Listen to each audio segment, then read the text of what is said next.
you just need to add milk to the caramel. I'm going to start by melting the sugar directly in the pan. Here I'm using 3 cups of sugar. In this case, I used granulated sugar, which is what I have at home. Just spread the sugar evenly across the whole pan. When it starts to melt around the edges, it's time to stir carefully. We're going to make a very practical homemade recipe. It's an easy dessert, great for any time. It really is one of the simplest preparations. We can already see the sugar beginning to melt around the sides. At this point, start stirring slowly. It's very easy to make a good caramel. Stir little by little until the caramel flames. Keep the heat low so you don't burn the sugar. Stir gently so it melts evenly. The sugar should be completely melted and fully liquid. Now we've reached the perfect caramel point. See how smooth and nicely colored it is? There are still some granules that haven't dissolved. At this point, we can go ahead and turn off the heat. The heat from the caramel itself will help dissolve the remaining sugar. Once everything is melted, the caramel has a great texture.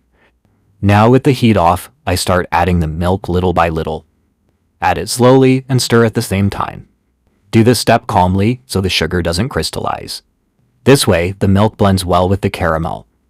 The texture becomes creamy, like a sauce. This base works for several types of sweets. If you like caramel flavor, this recipe is great to try at home. I'll add the rest of the milk and keep stirring. Keep stirring so everything combines. The sugar slowly blends back into the mixture. Stir until no crystals remain. After mixing well, the mixture becomes smooth. Now add 1 tablespoon of butter. Stir it in so it mixes well with the caramel. The butter helps with the final texture of the candy.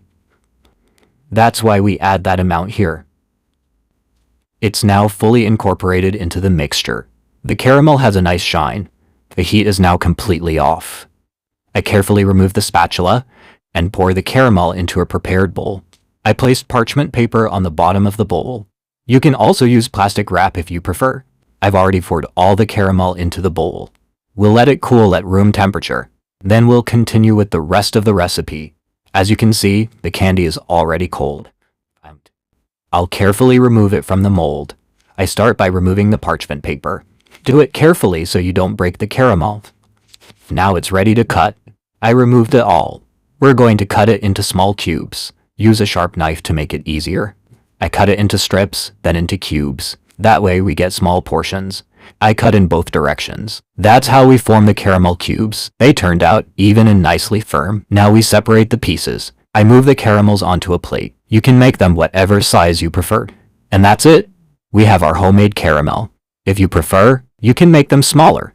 It's a simple recipe with great flavor.